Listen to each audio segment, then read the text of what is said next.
Hello పిల్లలు, ముందుగా మనం ఇప్పుడు ఆల్ఫాబెట్ వి డ్రా చేసుకుందాం బిగ్ సైజ్లో. తర్వాత 2 కర్వ్డ్ లైన్స్ డ్రా చేయండి. తర్వాత లీఫ్ కోసం కూడా కర్వ్డ్ లైన్స్ డ్రా చేయండి. ఏం పిక్చర్ వచ్చింది ఇప్పుడు మీకు ఐడియా వచ్చిందా? ఏ పిక్చరో?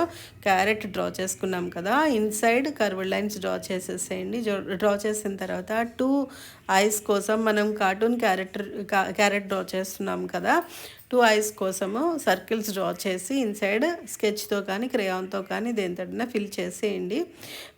పైన మనము గ్రీన్ కలర్ వేసుకున్నాము, అది లీఫ్ పార్ట్ కాబట్టి. తర్వాత ఆరెంజ్ కలర్ మనము వేసి ఫిల్ చేస్తున్నాము. అది నేను బ్రష్ పెన్స్ యూస్ చేస్తున్నాను. మీరు క్రేయాన్స్తో కానీ స్కెచ్ పెన్స్తో కానీ వాటర్ కలర్స్తో కానీ ఆయిల్ ప్యాస్టల్స్తో కానీ దేనితోటైనా చేసుకోవచ్చు. కలర్ పెన్సిల్స్ అయినాను ఏదైనా సరే కలర్ నీట్గా ఫిల్ చేయండి, బయటికి రాకుండా నీట్గా ప్యాచెస్ లేకుండా నీట్గా ఫిల్ చేసుకోండి. చాలా సింపుల్గా మనము క్యారెట్ పిక్చర్ని ఆల్ఫాబెట్ వితో డ్రా చేసుకున్నాం కదా. ఇలాంటి పిక్చర్స్ మరిన్ని నేర్చుకోవడానికి నెక్స్ట్ వీడియో చూస్తూ ఉండండి.